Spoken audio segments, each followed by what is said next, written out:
แต่ก็มีความเก่งในตัวนะครับเขาเตะหนักตีหนักเหมือนกันนะฮะเนี่ย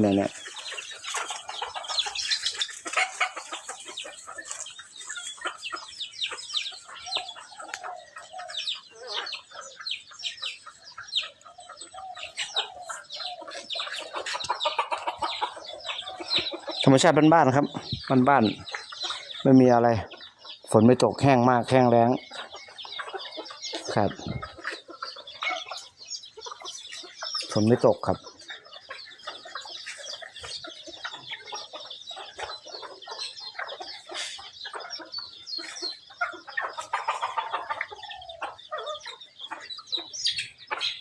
ส่วนมากแล้วมาอยู่ที่กลางทุ่งนาครับมันจะไม่ร้อนอยู่ในหมู่บ้านมันร้อนลมไม่ผ่านส่วนมากจะมาอยู่กลางทุ่งนาพักผ่อนก็จะมีลมโกกผ่านก็ทำให้พอได้